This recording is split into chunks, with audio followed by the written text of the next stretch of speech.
And then there were $10 million of cap space left for the Kraken. I mean, about anyway.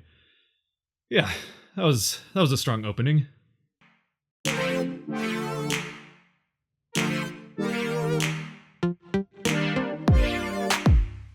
What's cracking, everybody? My name's Scott, and once again we are back with some more Seattle Kraken news. And this week the name of the game was player signings much more than anything else. Although tickets did go on sale for non-season tickets, and like I said in the last video, the prices have definitely already gotten pretty high, so I hope you managed to get them before things got too crazy, but otherwise, again, hope you find some good deals down the road. And I say down the road because even though the first home game isn't until October 23rd against Vancouver, that one in particular is already a very spendy ticket just to get inside the door. So if you weren't able to get a ticket either through season tickets or through when they put them on sale this last week, I hope you started saving back in 2018. But that aside, like I said, as far as Kraken news has been concerned over this last week, or really even just the last couple of days, the name of the game has been player signings, as they signed 3 of the RFAs that they had from the expansion draft, as well as picking up 2 UFAs in Carrick and Marcus Johansson.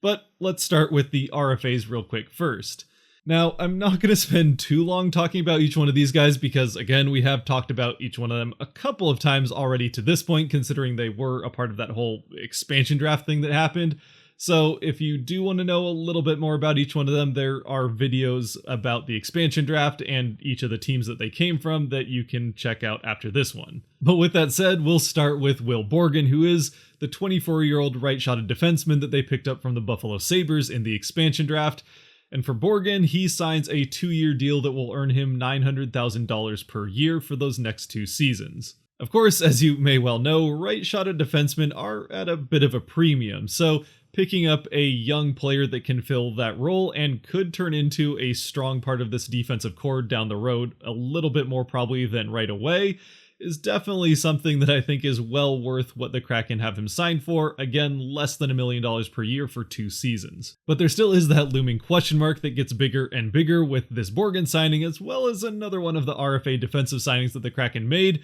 about what the Kraken are going to do with this now surplus of NHL-ready defensive talent. I think it's pretty safe to say that some trades are still on the horizon, at least on the defensive end anyway, and it probably does help pick up some more forward depth, which is still something the Kraken could use. And their signing of another one of their RFAs in Alex True does help with the future of that forward depth. As we know, True was the Kraken's selection in the expansion draft from the San Jose Sharks, and the 24-year-old center now signs with the Kraken on a 1-year, 2-way deal that will earn him $750,000 for this next season. Now, I'm not going to get too deep into what 2-way deals mean, but it likely signals that he'll start out his career for Seattle at the AHL level this year, that coming in Charlotte with the Checkers over in Carolina. Now, especially for those of you who are newer, it also doesn't eliminate the possibility that he could still play at the NHL level for the Kraken at some point this season. And with the Kraken's, let's just call it iffy forward depth, at least at the center position,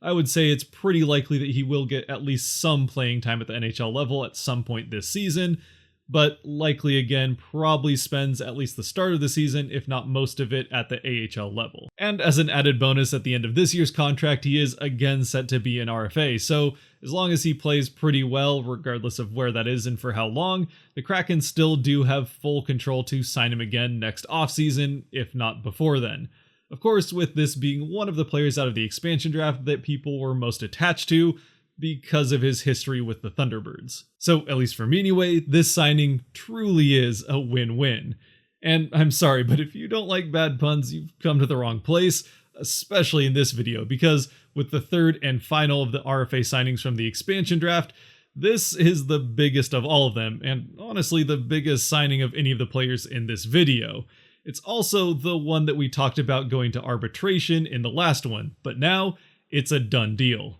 Yep, that's right, the Seattle Kraken and another one of their young 24-year-old pickups in the expansion draft, this time from the St. Louis Blues, in Vince Dunn, have come to terms on a deal that will earn him $4 million per year for the next 2 seasons. Now again, like I said, we're not going to spend too much time on the signing, as again, we talked about Dunn a fair amount in both the St. Louis Blues expansion draft lead-up video, as well as the recap of the expansion draft afterwards.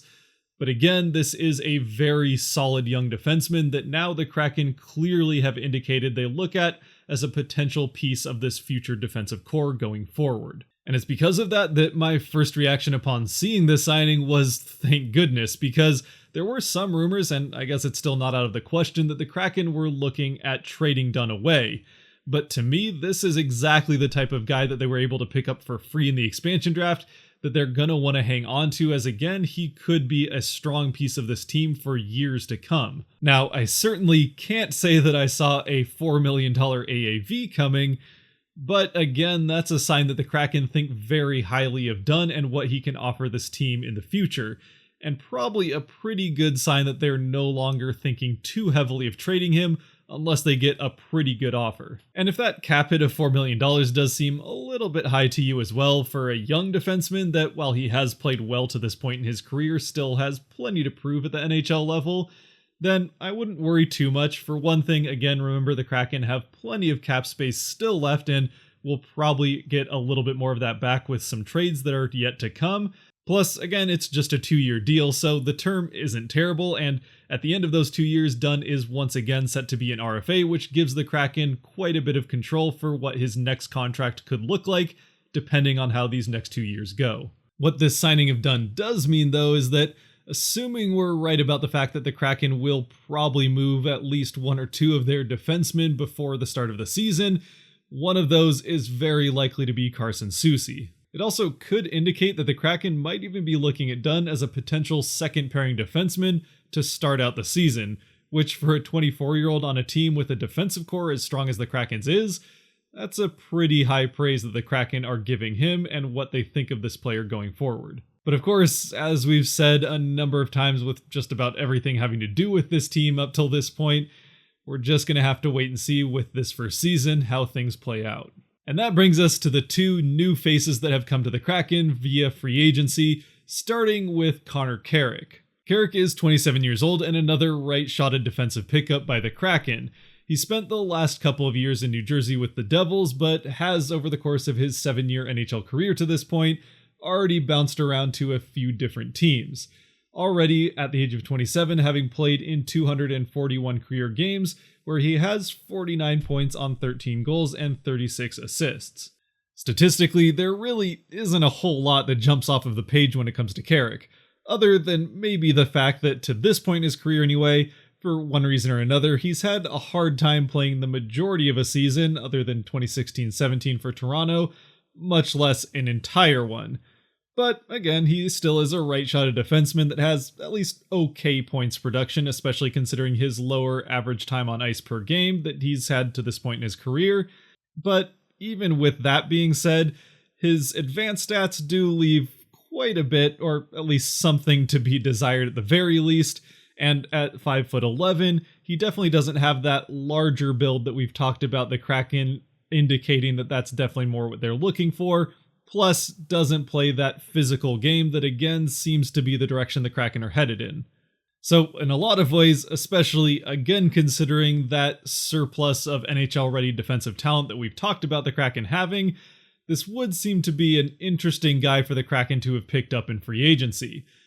But that's where the contract that they signed him to starts to come into play a little bit, as the Kraken have signed him to a 1-year, 2-way deal that could earn him $800,000 this year. Again, there's a little bit more to that because of the 2-way deal nature of the contract, but that also does indicate that, again, this is a guy that we're probably looking at spending more time at the AHL level than the NHL level for Seattle, at least this season. And that's where I think the value of this signing starts to come a little bit more into focus, because, again, regardless of how much statistical success he has had at the NHL level, he still has played in 241 games spread across 7 seasons. And again, with the guys at the AHL level who will be largely on the younger end, that is still valuable experience that he can bring to that locker room, again, with all of those guys coming together for the first time as well. Plus, from everything that I've seen and heard about this guy, he is very much a high character type of player that is a guy that seems to be loved everywhere he's gone. Plus, if he does get to spend at least some time in Seattle over this next year, it sounds like he absolutely loves coffee as well, so that could be a pretty good fit as well. But with that, it'll bring us to the last of the 5 players that the Kraken have announced the signing of over the last couple of days. That being Marcus Johansson. Now, back towards the beginning of this last season, when I was doing my lead up to the expansion draft videos for each team, I had Johansson protected by the Minnesota Wild, which was definitely one of the players that I heard the most complaints about being on a protection list. And in the end, the Wild ended up not protecting him, and rightfully so, as he really did not play very well in Minnesota. Of course, there's also the fact that he was set to be UFA at the end of the season, so there was more than one reason that people were right to point out that the Wild probably wouldn't protect him, and of course they didn't, and now he comes to the Seattle Kraken in free agency. To this point, he's played in 684 NHL games across 11 seasons for, again, a few different teams, but the majority of that with the Washington Capitals, where he started his career out. In those nearly 700 games, he has 378 points on 135 goals and 243 assists. So honestly, over the course of an entire career, pretty decent points production as long as you're not looking at him as a primary scorer. And his possession stats over the course of his career again look pretty good as well,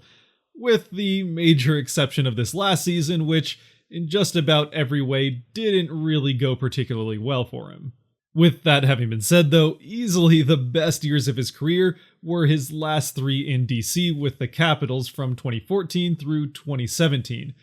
where over the last 4 years since, where he's bounced around to 4 different teams in that time,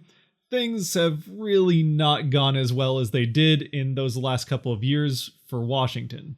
So you definitely can see where Wild fans in particular, but even Devils, Bruins, and Sabres fans might not be particularly excited about what he had to offer their teams or where he is at this point in his career. But at least for me anyway, this is a fairly decent low-risk signing for the Kraken, and that largely has to do with the fact that he is a forward depth player, which they need, that they're getting for just $1.5 million on a 1-year contract. So at $1.5 million, it really is a low-risk bet that the Kraken are taking to get some, again, much-needed depth from a guy that, while ideally you wouldn't necessarily want him playing center at this point in his career, can at least play there if you absolutely need it, which, honestly, the Kraken might. Now, it wouldn't be on a top 6 role or hopefully even a middle 6 role, but still, he's a veteran player that could fill in maybe on a younger 4th line. Plus, it's also fair to mention that when it comes to that frustration from the last few fan bases that he's played for, that is also going to be a bit tainted by the fact that those teams were paying him $4.5 to $4.6 million per year, where now the Kraken are just on the hook for $1.5 million. And honestly, even if what he was able to do, or more often not do, for the Wild this last season is more of an indication of where he is at this point in his career, and not just a bad season that was the worst one of his career that he could potentially bounce back from, he still does offer a pretty solid veteran presence for some of the younger guys. And again, especially in a season where there's going to be a lot of back-to-back games one night after another with the Olympic break in the middle, having as much depth as you can get is definitely going to be something that every team needs, especially the Kraken, and especially on the forward end. So honestly, in the end with this Johansson signing, and really all of the ones that we've talked about outside of maybe Dunn, it's certainly not the highest impact sign that we've seen the Kraken make to this point, and probably won't be the biggest pickup we see them make before the start of the season. But it also comes with a pretty low risk and low cap hit, so it really isn't much that the Kraken have to lose if it doesn't go the way that they would like it to. But I'd love to know what you guys think of each one of these signings, and at least as far as RFAs are concerned, now the Kraken are just down to 2 left. So we'll see when those eventually come through. But with that, I think we have reached the end of this one. So if you have stuck around to this point, thank you very much for watching. If you did like or enjoy this video, as always, there's buttons for that kind of stuff down below. Until next time though, be good to each other and go Kraken.